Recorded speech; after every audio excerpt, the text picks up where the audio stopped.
Gingerbread House Ministry. So he knew a lot about CEF. He looked at our curriculum, was excited that we upped our game, and so just gave some fun suggestions. I believe that he'll be a really great contact friend for me because he's been in ministry so long, knows how to do it better than I do, and very willing to be able to share some help. So pretty excited. Good. Somebody else want to share about a recent contact they had?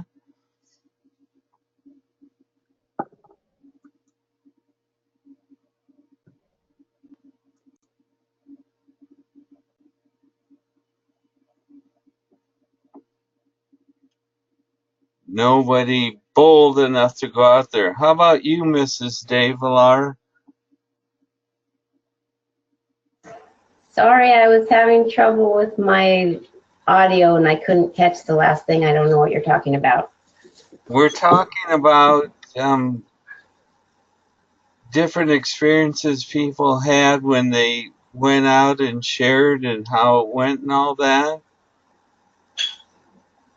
I'm just really excited to hear people say, "Wow, I used this and it worked, and I got I got supporters or I got volunteers, and I guess I've used parts of it since then, but of course I always adjust it to whomever I'm speaking to." Sure. Can I share one more thing, Jeff? You bet. One of the things that we've been challenged to do is to be able to be a little bit more directed when parents come in to pick up their kids from Good News Club.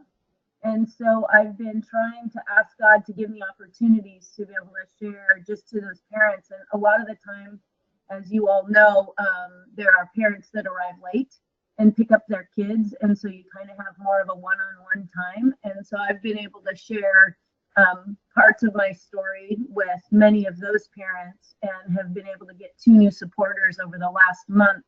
Them not telling me, but being able to see that it comes in and that they've marked it as monthly. So kind of excited that even with parents who might not know the big picture, but their kids are already being touched. And hopefully, one of the things I'm a little nervous about is that they feel guilty because they're late, and maybe I'm using that toward them. And I don't want to feel that way at all, but it seems like God is using it. Great. Great. So look for people that are late and then charge them an extra fee for their kid or something. And that's what I said I'm trying not. Nat, would you go ahead and pray and open our meeting time then? Sure. Father God, we just want to praise your holy name, knowing that all that we are and all that we do comes from you. Father God, we know that there's nothing in us that even qualifies us to be able to have the privilege and the honor to be able to worship you by serving and by sharing Christ with kids. Father, thank you. We just want to praise your name. Thank you for choosing us. Thank you for calling us. Father, I pray that today as we meet and talk about things, Father, would your name be glorified. Father, duct tape our mouths when we shouldn't speak. Prompt us when we should speak. Father, help each one of us to willingly come under the authority of Jeff and our leaders. Father, help us to have a heart and a passion to be able to work together in a way that when people look at our organization, number one, they would see that we are Christians by our love for one another. But Father God, that we would also be a group that would be called excellent. Father, may you receive all glory and honor as we meet and talk, and as we make decisions, please give us wisdom. Close doors where we shouldn't be, open doors wide where we should be. We praise you, we thank you, in Jesus' name, amen. Amen.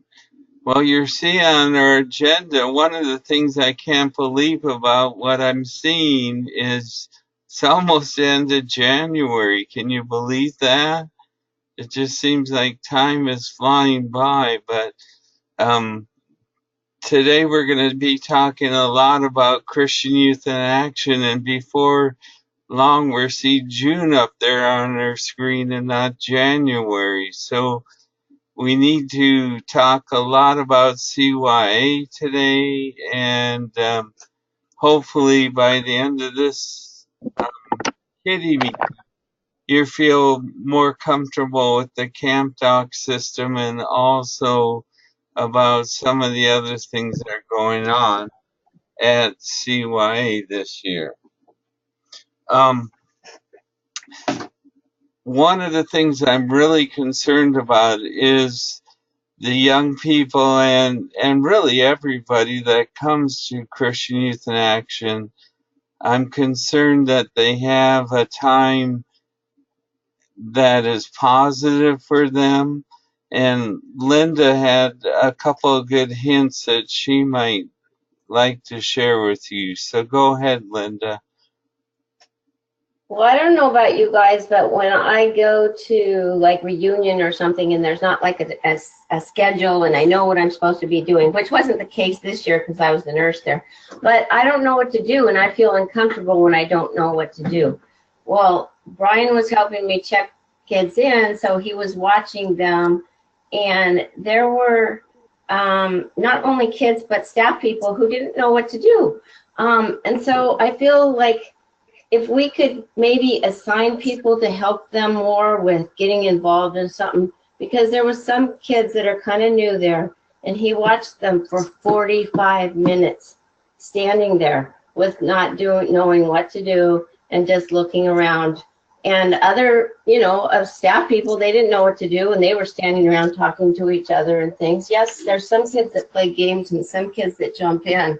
But then there was others, and then there was others who just came up and said, come and do something with me. Well, they knew me from last year, but they were not mixing in with the other kids until I went with them and tried to get them in with somebody.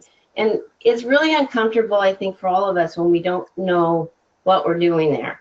And if we don't see somebody that we know or know what's going on, if we could somehow bridge that gap and think about how uncomfortable we are and how we could help those new ones, or not even the new ones, but the more introverted ones, to get involved. I don't know. Do you guys have any ideas on that?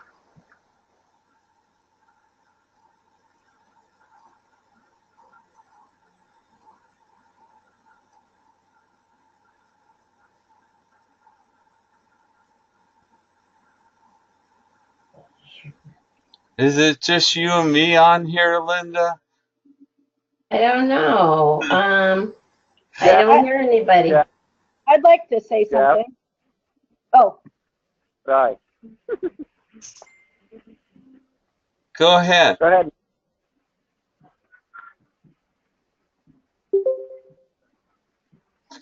Well, I think we need to remember one thing, that the kids that are stepping out to go to camp are already miles ahead of where we were, or most of us were at that age. And it's a big step, and I wasn't even a Christian till I was 18. So the kids that are going to CYA already all are ahead of where I was in my spiritual development at that time. And so we need to recognize that and understand that. And one of my things that puts a burr under my saddle is when somebody does not use young people to the ability that they can be used to. So you might want to ask some open-ended questions that can be answered with yes or no. There's going to be a pre-application form. You'll see that in a moment. And it will be included in the after documents. And it's a guideline for trainee interviews. and this is something that will happen before they apply to come to Christian Youth in Action. Anybody else want to weigh in on how to help the teens and others have a great experience at camp? I think Stuart and Natalie were both trying to say something. Okay, go ahead, please.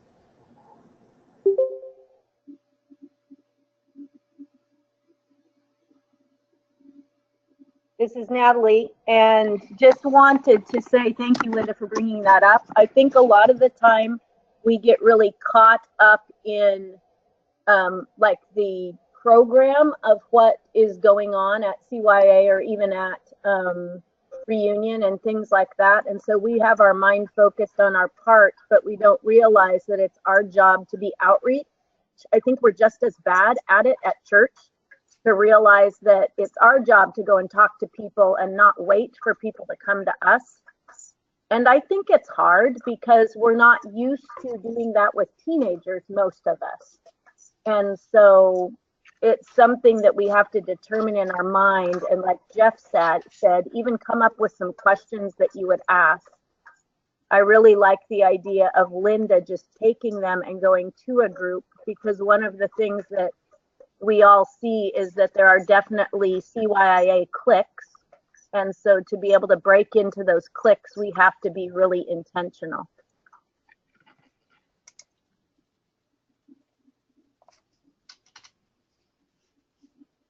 Stuart, were you going to weigh in on that? I guess for being the new guy and going to a couple of CYIAs, the first couple of years, I really didn't know what was going on myself. So how am I supposed to help others? And so I think for me, I think we need to be mentally ready that, yes, we know about the program and what's going on, but we need to add that to our mental list of, I also need to engage myself with the CYA kids, so that then we know mentally, okay, this is part of what we need to be doing. Because, I was more involved with just trying to survive, getting checked in and understanding what was going on. And I think that we need to be prepared, that we may know, but we need to sit down and think about it before we go. This is what's going to happen, so we're ready, so then we can lead these kids into what they need to be doing.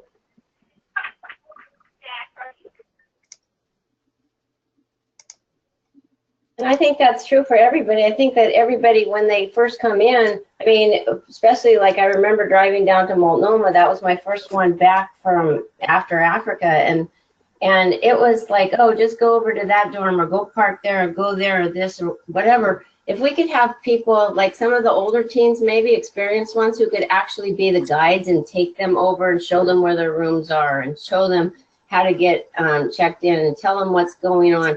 I don't know, almost like a little buddy system for them too, as well as the adults.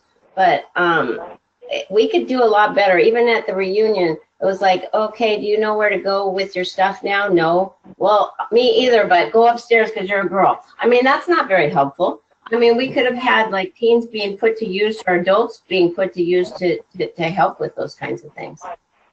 But I think, Linda, you're on the right track. But I think that the challenge is that we also, though, need to know what we need to be doing so that we can help them and lead them. Because if we don't know, then we look like an idiot as well.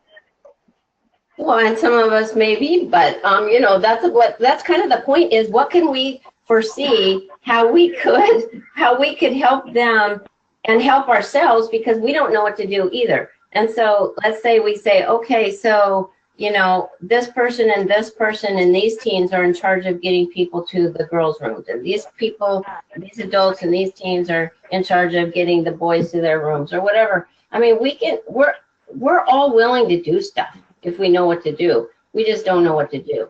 So if we could perceive some of those problems that come up for ourselves, and then look for those that are having problems, we all will work together if we know what to do. So that's a good point, Stuart. Is it I mean, I don't know if this sounds good, but is it possible to have, when we have reunion, have like a list of each chapter and the kids that they bring, and each chapter can have that list so we can know who's, you know, who is who, like their names. And because I know when I came in, I didn't know what to do either, but I was going up and down, and sometimes if you didn't see me downstairs because I was upstairs, if there were other kids upstairs in the room, and I would talk to them little at a time, but I didn't know their names, so I would ask them what their name is. And it's like maybe 2 girls I would play like darts with and tennis table up there. And that's just a thought. Yeah. Especially I noticed for the new ones, if their directors weren't there or somebody from their area wasn't there, which happened, they were really lost. Yeah. If I may make a suggestion, because we've got our staff conference at the FERS, Jeff, that we talk about some of this stuff up there, so then we're all on the know of what we're doing when we're there, so we know what it looks like. So when we show up with our kids, we know what's going on. I'm glad you do, because I don't. I agree with that, because I had a hard time at Multnomah not knowing where everything was. Yes. Having never been there before. Yes. Yes. Christina, what did you say you had a hard time not knowing? Just where, like, the kids needed to go, where the different buildings were, because they were referred to by their official names. And since I had never been there, I had no idea where the staff meetings were. Natalie was very, very kind and helped me out there. But if I didn't have her, I would have had no idea where to meet every day. Well, these are all good reminders, and we need to put some feet to them at staff conference, like was mentioned. So, Laura, if you can put those in our staff conference folder, those questions, and we're asked those questions, and figure out how we're addressing them at the staff conference. Any last words, Miss Linda? No, I think staff conference is a perfect place to do it, but everybody think in the meantime, like, what makes them uncomfortable, what make their teams uncomfortable, and how can we address that, make a few notes to bring to staff conference so we don't just start over from the beginning. Okay. One of the things that we want to have done this year is to have some pre-application appointments with potential CYA trainees. And please notice it says pre-application questions for potential CYA trainees. That just because you sit down and talk with them doesn't mean they're actually going to come to camp, or you want them as part of your chapter. So Joyce and I and Natalie and Linda have been working on some different questions that could be asked. These are suggestions. They're not written in stone or anything like that. I trust you guys enough that you listen to the Holy Spirit and He will show you the questions you do need to ask and other ones you don't. But Natalie or Joyce, do you want to say anything about this?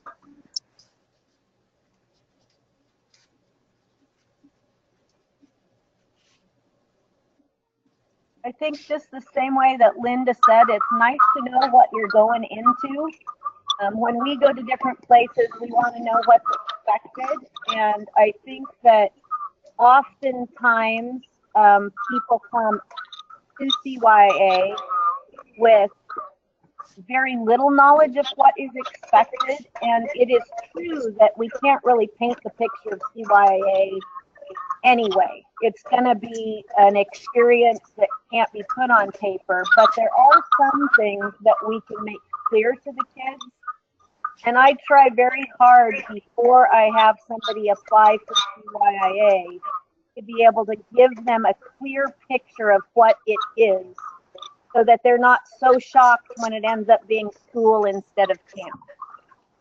Right. And Yeah. please use the word So, trainee and training camp.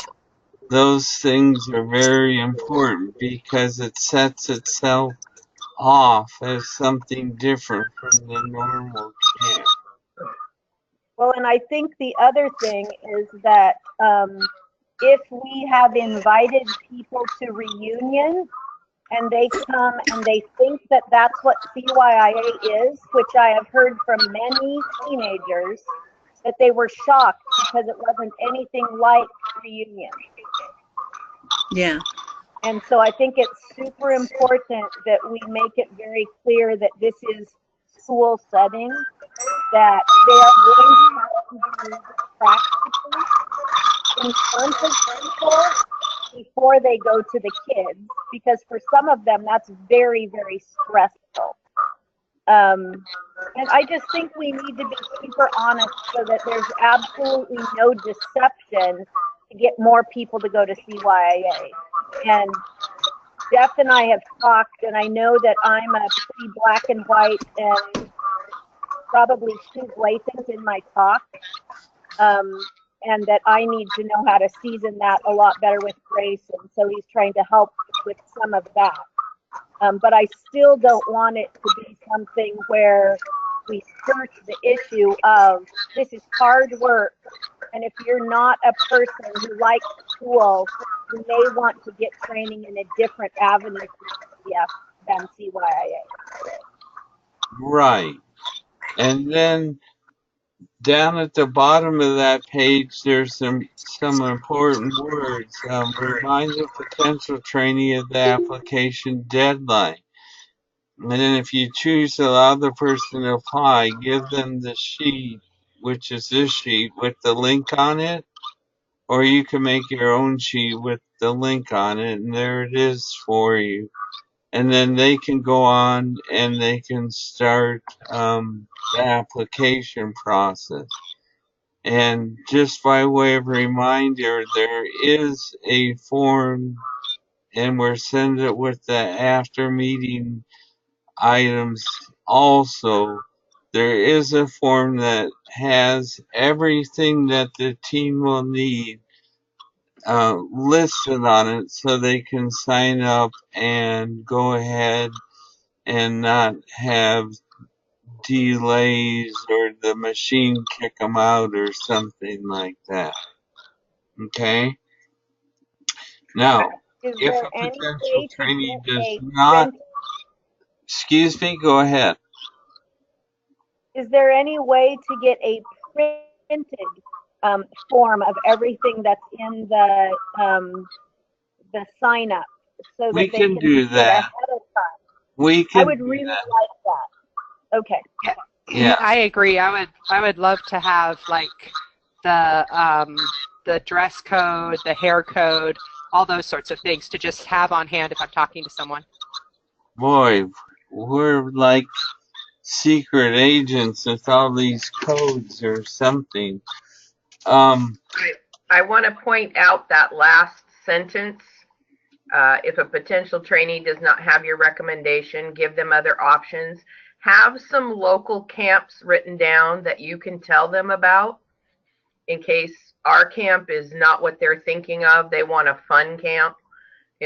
Find them a good Christian camp to attend. Make sure that you have some suggestions for them and prices too.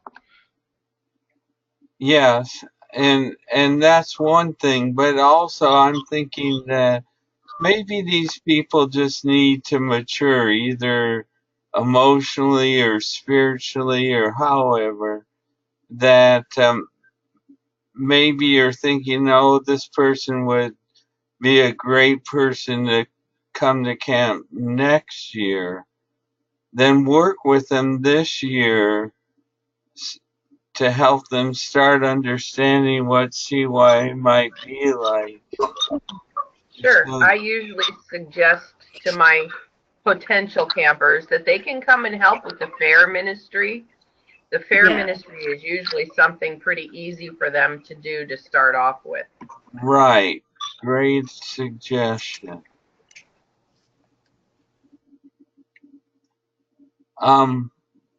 If you have some comments or concerns about these questions, go ahead and email me by Wednesday, and then that way we can get this in a final format, so everybody can be on the same page. Jeff, can I just make a statement for Joyce and Natalie, particularly that that some of the things on the interview you had was the point of making, that it is going to be work and there is sitting and listening and all those things.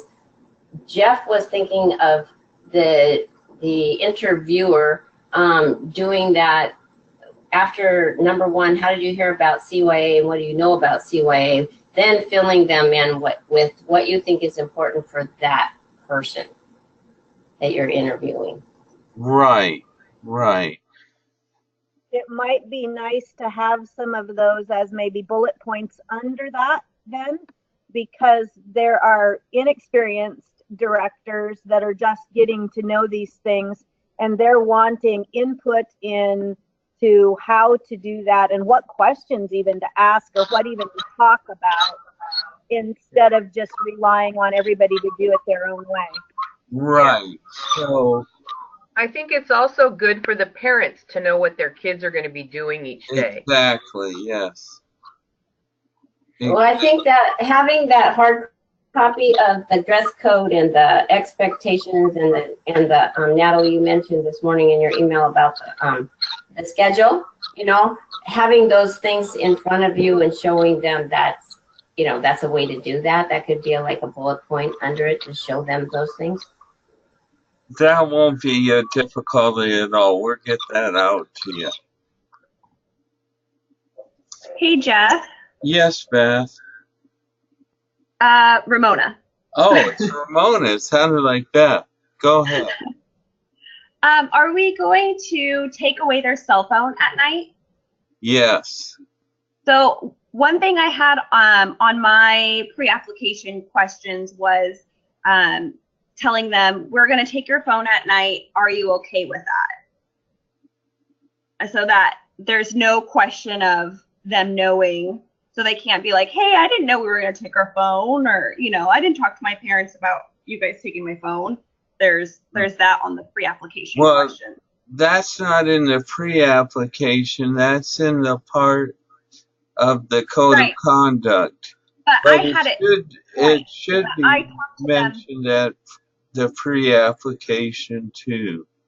Yeah, because the thing with the application is it's so easy to be like, oh, I just skipped over, like I just clicked yes, I didn't really read it. When I'm asking them personally, I know and say, hey, I talked to you about this and you said you were okay with it. Like you knew, there's no like, I didn't read that, or it was I had a conversation with you about that. Good, good. Did you get those down, Laura? Okay. If you have other input, make sure you get it to me by the middle of next week. Some of you have heard about paid sick leave and some changes in that, and some had confusion. So I just want to go over this page with you real quick so you understand what has happened. What's happened is that in the minimum wage law that we passed in our state, part of that law had to do with paid sick leave, because not everybody was given paid sick leave, and now they must be given paid sick leave. So the employees of CEF, they have to have an accurate or current record of the accrued sick leave hours. And the employers must provide that statement monthly. So that's going to be on your pay stub, so you can be looking for that. And then that way you know how it's accrued. Our rate of accrual in CFO Washington is you get 1 hour of sick leave for every 24 hours you work, whereas the state requires 1 hour sick leave for 80 hours and or 40 hours, excuse me. And so ours is way more generous than the state requires ours to be. Your bookkeepers have received this information from Julie, and they've also they should have all turned in your accrued time. One thing that has changed in our employee handbook from last year you got the 10 days at the beginning of the year.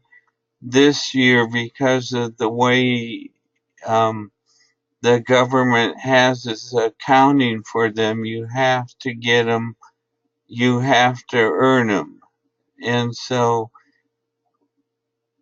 they don't become effective right away on January 1st. Does that make sense?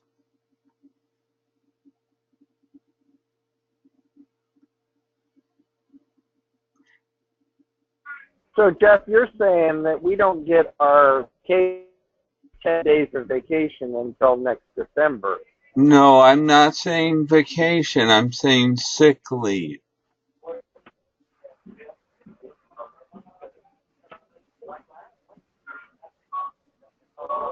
Okay, because 10 days of vacation have to approve, so I got Yeah, lost. Sorry. yes. The accrued vacation hours as well will be listed on the pay stub, but this is primarily dealing with paid sick leave. It really doesn't have anything to do with vacation and or holidays. Yeah. Yeah. And Laura's telling me it's just to remind you that it's accrued monthly. So you'll see it on your pay stub, which also means that if you take a sick day or if you take a vacation day, you need to communicate that with your treasurer or bookkeeper so that they can make sure that you have the proper numbers of hours on your pay stub.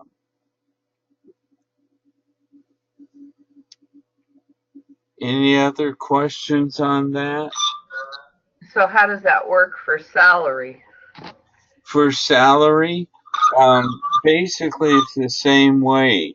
A person that's salaried would accrue it at the same amount, 1 hour for every 24 hours worked.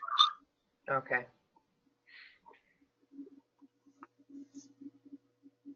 Okay, we'll go on then.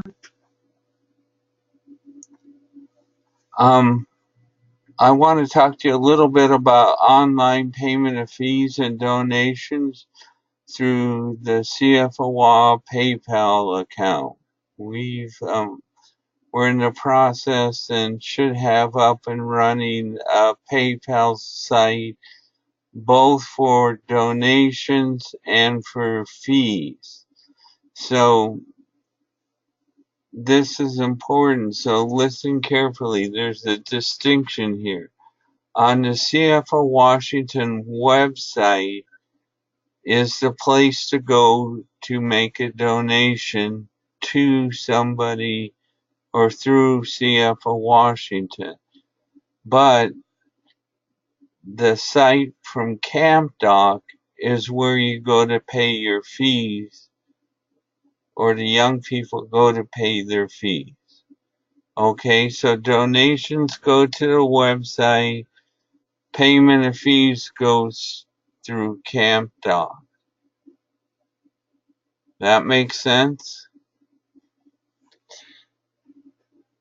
Jeff, where do we take and put our fee that we have to pay for our supervisors? You will get an invoice for that. On the screen now, you'll see what our website did look like. It has where the blue arrow is donate and / pay fees. Well, once we get the PayPal up and running today, hopefully, it'll just say donate.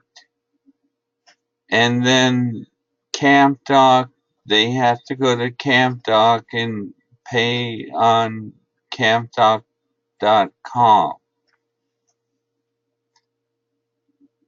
So donations go to the website, payment of fees goes to CampDoc.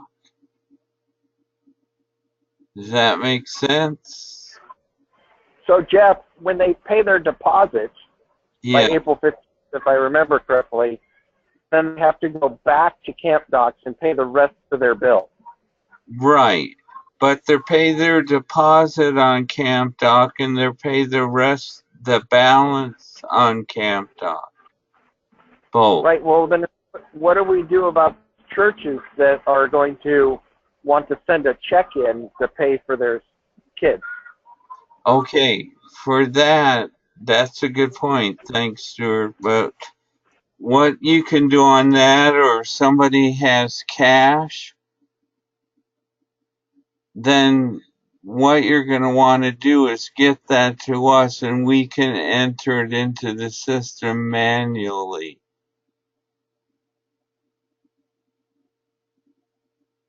Okay, so like if you have 10 people wanting to come to camp, if you want to just write one check, that's great.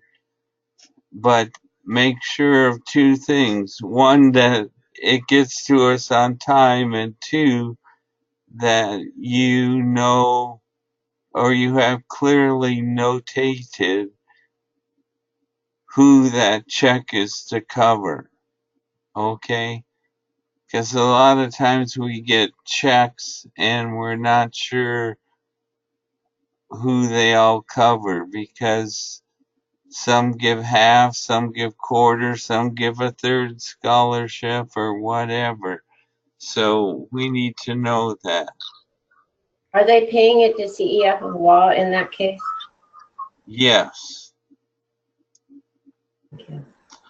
Okay, here in CampDoc, here's a screenshot. When you go to make a payment, that will be, this is just for Christian Youth in Action. It has nothing to do with ongoing or one-time donations to people or to the ministry. Jeff, will we be doing this for like staff conference I mean, will we be doing it through CampDoc and getting experience with this? Yes. Yes. So what Laura and I want to do is we've made a CampDoc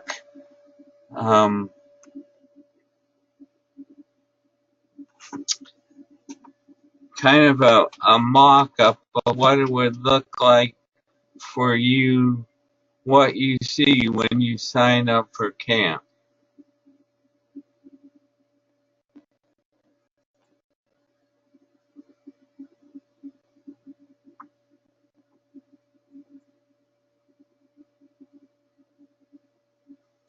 Okay, when a person logs on, this is what they're going to see. They're going to see the CYA and Christian Youth in Action, and also it'll say CF on there and so forth. And they enter in their email address, and then they hit log in or sign up depending on if they've been there before or not. Then they make a password, and after they make the password, they will have to do the registration part of things. And CampDoc, they will have to select over on the right where this green box is. They have to select CYA, JCYA, supervisor, or staff. Okay, so you're going to want to tell them, and it outlines this on the sheet of how to fill this out, which one to push. Okay? Then there have you see this page here.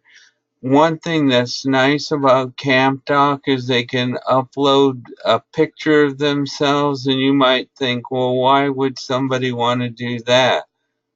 Linda, as a nurse, does it help having a picture of somebody? Yeah, definitely. So you know who that person is before you ever get to camp. Right. And so that picture is an important thing. And with everybody having a phone with a camera on it, it's not too hard to do. Then you see some demographic changes or profile. Then you see this health profile section. And you notice these October dates here. These are just dates we used in the past when we were testing the system. But it'll have some answers or some tips here, but there'll be a whole tip sheet that they get. So they start off entering in their general information.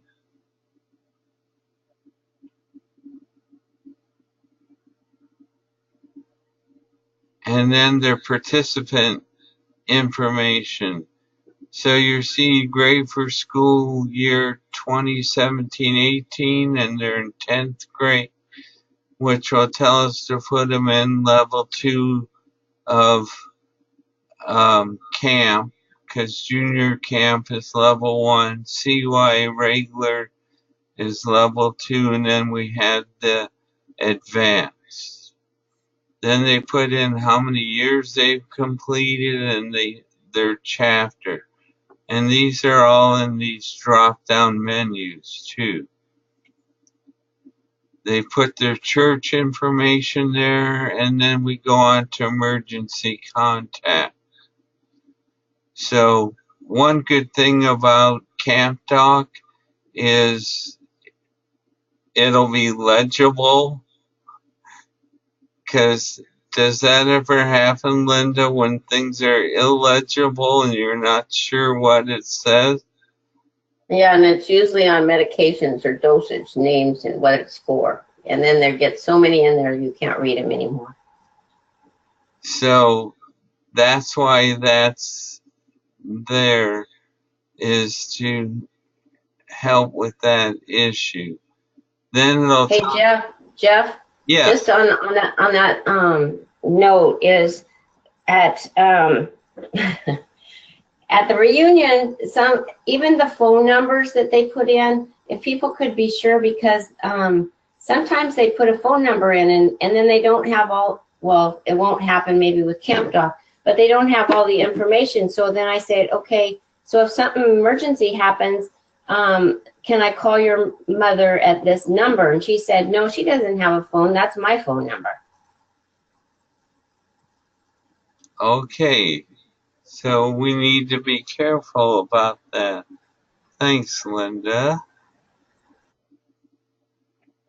Okay, then you have your healthcare providers.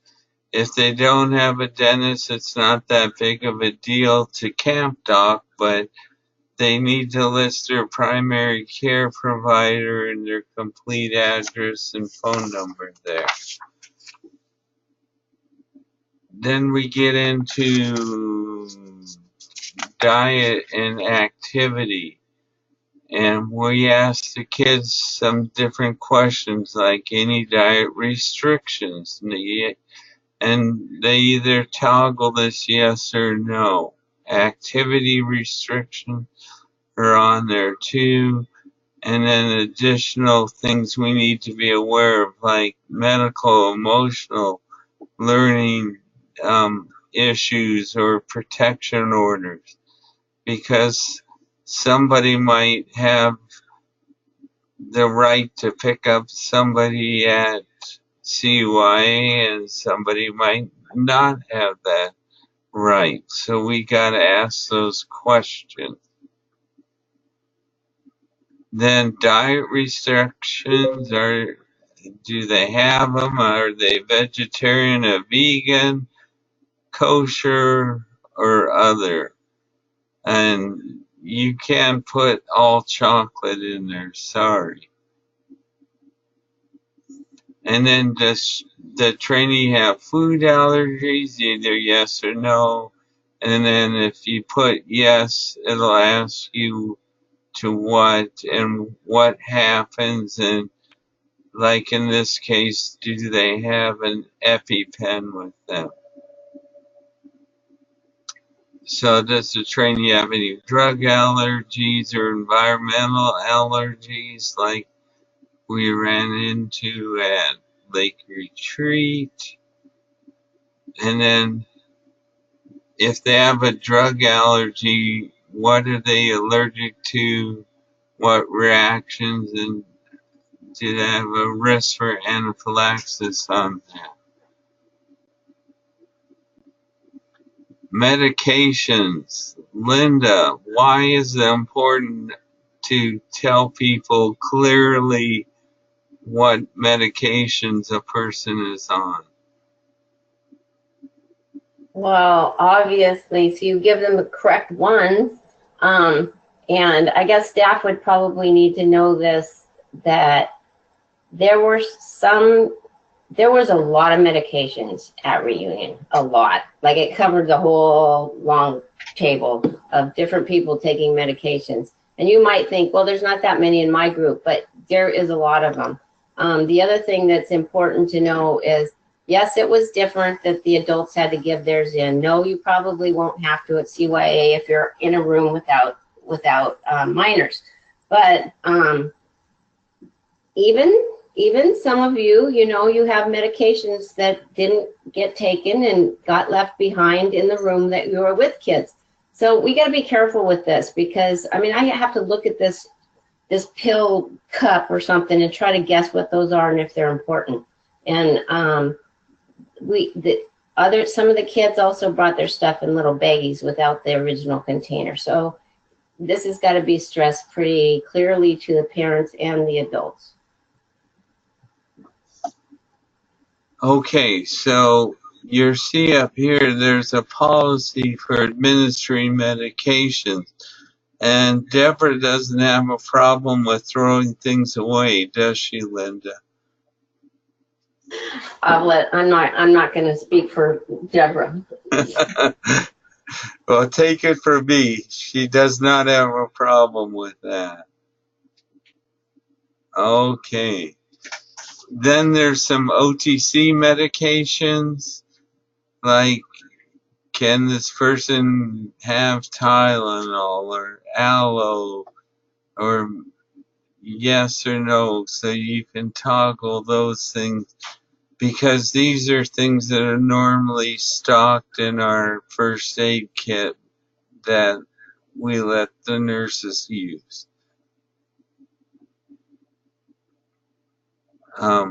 Then your DDP tetanus booster there? Chronic illness? Do they have diabetes? Do they have asthma? Do they have an inhaler? You're going to want to know those things.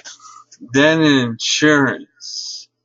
Is the participant covered by family medical insurance? Yes or no? And then you list all your insurance information, and then you see that they're supposed to upload a copy of their insurance card there. And there again, all you have to do is take a picture of it and you can upload it. So it's not a real difficult thing to ask. Any questions before we move on?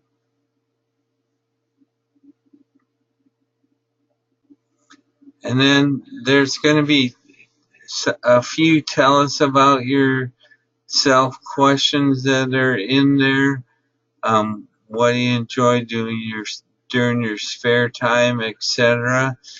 What will happen with these questions is they will go out to the supervisor that's going to be established with this team ahead of time, so they get some information ahead of time and they don't have to wait till we get around to getting these to you at camp. So I think that'll be a good thing to have happen. Then the code of conduct. Some of you have been asking about that, and what the teens have to do is they have to download the code of conduct, and then it has to be electronically signed that they accept it and the parent accepts it and so forth. But I will also send you a copy of what these are, so you know, and you can share them with your trainees. Any question on that?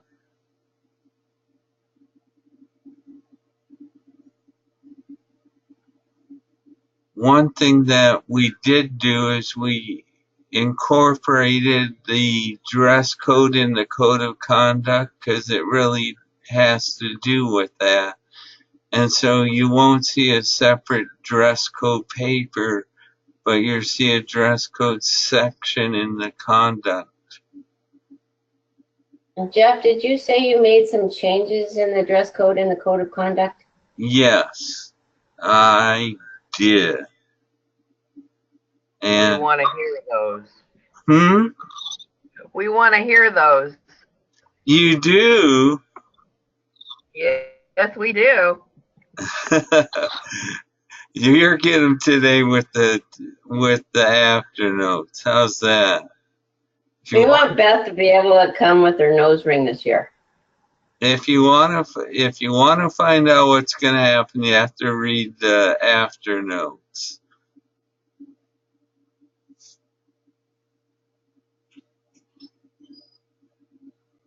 Okay, the statement of faith, they download that. The child protection policy, they download that. The doctrinal protection policy, they download that. Or actually, that's right there, but they have to electronically sign that, and you'll see that in a minute. And you might be thinking, man, do people have to sign all these different times? Yes, they do.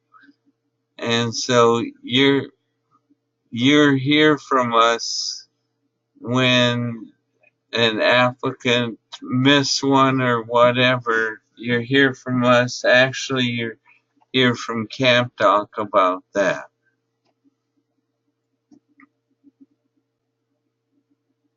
Here's your photo and video release and your minor waiver for transportation purposes, and then you have the pre-training authorization.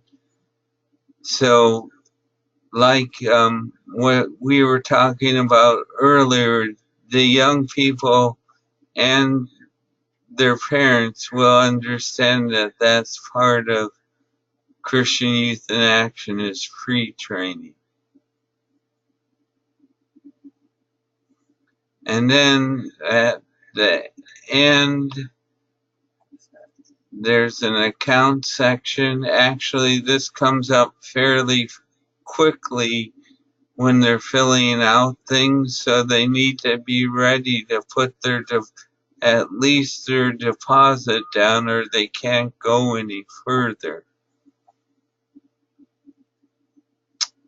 And any questions you have about the application process itself? Sarah, Jeff, if you have those, oh, sorry, go ahead. Sarah, the deposit's the same. It's the 150. Jeff, if they don't want to sign the video release like some of our normal kids don't, will it still go on further and send you a little note saying they didn't sign that? Yeah. And if they don't sign it, they can still come to camp. We just have to make special provisions so we honor that request.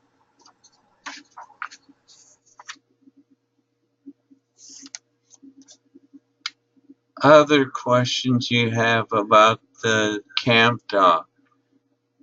It's really not as daunting as it looks. And it's going to save Laura a lot of time, me a lot of time, our nurses a lot of time. Actually, it'll save each of you a lot of time too. Let's talk a little bit about what happens when a teen applies to Camp Doc. What would you like from us at the state level? What would you like from us on your level, on the chapter level? What parts do you need? What parts don't you need of the application? I think it would be good for us to have all of it so that we have it in our file, and then also the medical release form so that we have it on their persons when they're coming, and also in our vehicle if we need an extra copy. Would you be sending us? Would you be sending us paper copies, or would you just be emailing us something? It would be electronic. Okay, so yeah, so everything, and then we can print off what we actually need. Okay. I would like everything as well. Jeff, do they get that all before the pre-training then? If everybody's paperwork is in, yes. If it's not in, then I can't really do anything about that. So is our cutoff date still going to be May 1st? No. It's I believe it's the 15th of April is our cutoff date. Yeah. And because of the amount of people that are going to be at camp hopefully this year, we really need to stick with that as much as possible.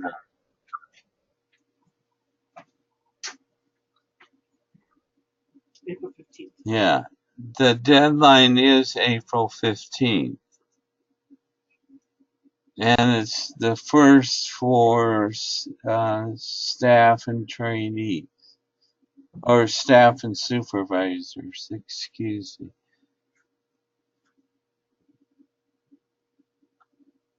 Other things that you would like to know about Camp Doc, or how we can make it work best? Is there some way that if we have a camper that is maybe struggling to fill out the things. They keep getting those, I guess it's an email alert that it's not filled out. Is there some way we can find out so we can kind of get after them as well, and so that they can keep Yes, up on that? yes, yes.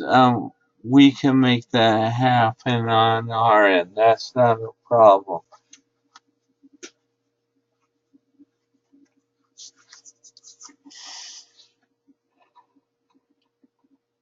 Yeah, because you're going to want, you won't even know that they've applied till we let you know that, right? So it's going to have to be a really good communication network we have between the local offices and Laura and our office here. Anything else about Camp Doc? Jeff, I'm wondering about that question that was about anything else that we need to know, emotional, this, and, you know, physical, medical, whatever. If the kids are signing filling this out, they're probably just going to go no. But when you read the medical forms that the parents have filled out, they put a ton of stuff on there. I mean, some of them do, that are pretty important things. I'm wondering how that's going to, like, I know Natalie wants to meet with a parent too, and that might be a question that she asks because it might just get skipped over. How do we find those things out? Well, obviously, you're going to have to ask that, and with HIPAA and all that, you have to be careful about who you divulge that information to. And so, if there's something that comes up that is a cause of concern, like maybe somebody's suicidal or something, is that what you're thinking about, Linda? I mean, I'm thinking about simple, I mean, they're not simple for the kid, but some things are even like, we have quite a few who sleepwalk. We have some bedwetting people. We have some who are having mental, emotional struggles in many ways, depression, anxiety, whatever, that's manifesting itself. You know, you might just look at those kids and say, oh yeah, they're just normal, but their parents are pointing out some of the things that need to be watched. If you guys remember the girl who took, I don't know, what was it, Benadryl or something, and she was like she was drunk last year, you know? I mean, those are kind of important things to know because you're putting them on teams and you kind of have to know some of those things. And I'm thinking the kid might go, nope, I don't have any problems. Is there some way we can just meet with the parent and just say, listen, it's really, really important that when they fill out this Camp Doc, there is a medical form. Can you please fill this out with your child? That's what I told one of my parents. There is a section in here about drug allergies, what they're allergic to, what happens to them when they have that allergic response. But there's some things that just aren't medical, like what if their mother died that year? I mean, that's kind of important. You know, that's a special thing. What other things must we be aware of? And there is a question that says that, but I don't really think it's necessarily in the medical section. No, it's not. What if we had something that we handed just to the parent and had them fill out? That would be fine. That would be fine because obviously then they're giving us the information so we can use that information to help us be on guard for something that might manifest itself at camp. I mean, the other big one is, I mean, probably you know everybody, but there's a lot of ADHD kids, and those, you know, you think, oh, those are the ones that are going from room to room at night, and those are the ones waking up their neighbors, and those are their roommates, and those are the ones that sometimes just to be aware of those things helps you be much more understanding and able to deal with it. I didn't really see that on there, other than maybe with their medications. So I'm wondering about that one. And also I had kids tell me they get really car sick, so they had to be, hopefully their club would be really close to camp. Well, that's kind of an important thing to know, but I don't know if there's a place for that.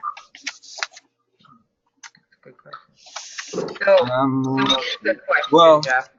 here, like, to me, that would be an activity restriction. Yeah. So Jeff, Yeah.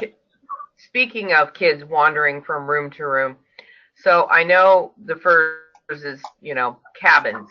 Are we going to have an adult in every room this year? No way. There's not enough people to do that. We're doing like we've done it at Multnomah last year. But Joyce, actually, the first turns out it's not in cabins for the boys are in multiple people rooms, like 6 to 8 bunks, and the girls are in a couple of floors of a room. Picture a dorm hallway or something like that, with maybe only 2 or 3 people in a room. Okay, so we're not using the cabins. All right. No, those will not be used for housing We're not unless using we them get for a huge trainees. turnout. We aren't using them for the trainees. We'll be using them for other people. Oh, yeah. Okay.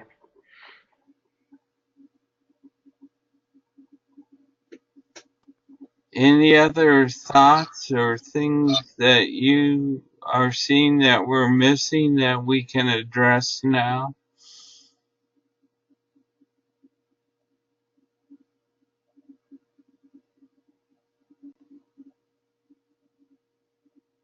The other thing I would like to let you know is that I have a lot of brochures still, so if you need brochures, make sure you don't just say, oh, I don't want to give them out because I don't have very many. You just need to get a hold of me, and we're by email, and we'll send you more of the brochures.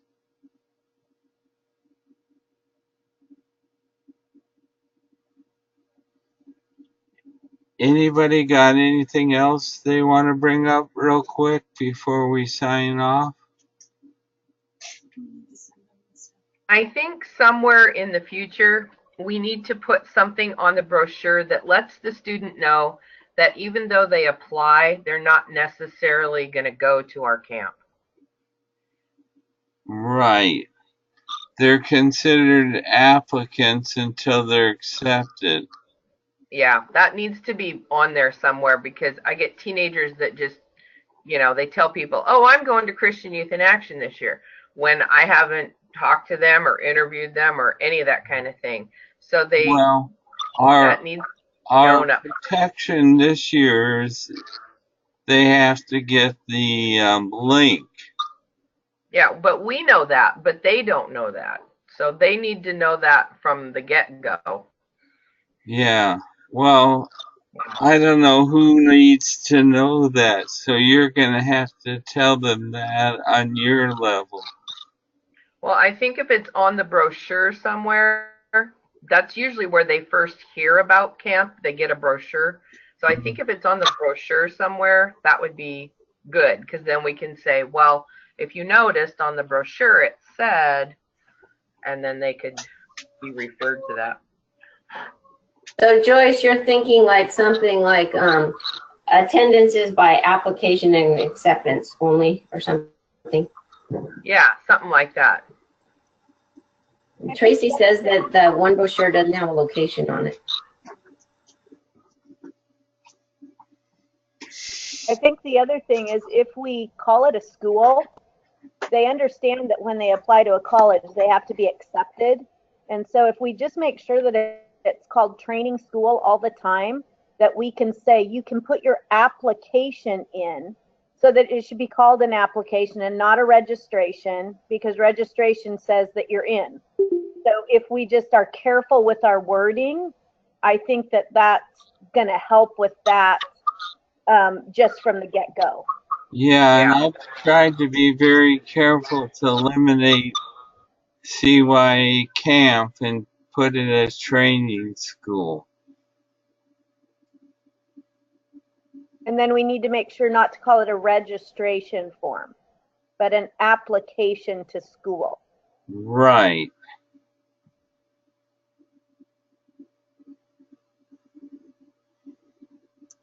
Anybody else got any more on Camp Doc or CYA or anything else they think we need to hear about?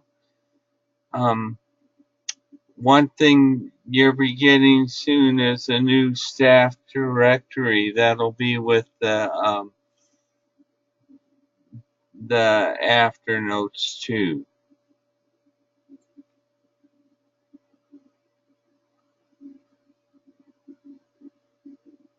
Will it have our cell phone numbers on it? Will it have cell phone numbers on it? Yes. Okay, good. But this directory isn't designed to give out to the public. It's a staff directory.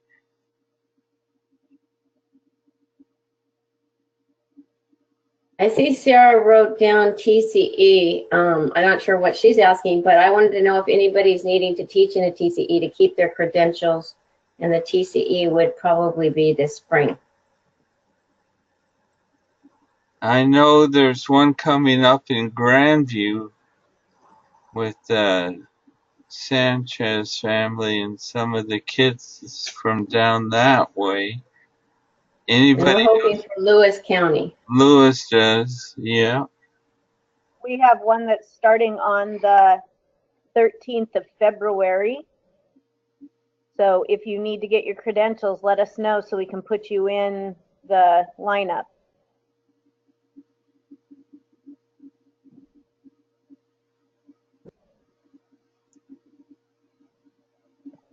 Anybody else?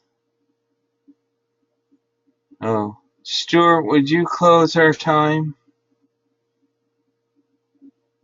Sure, Jeff. Thank you.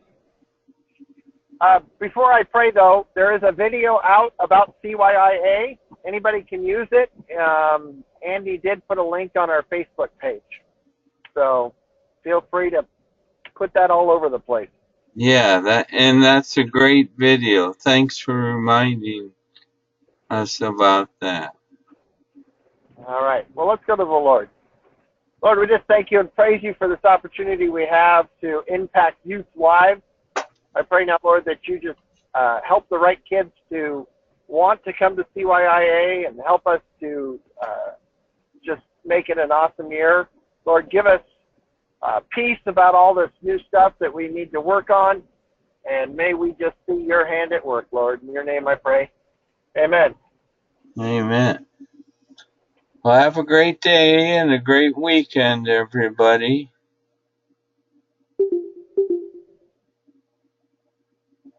The link for CYA will come with the after notes.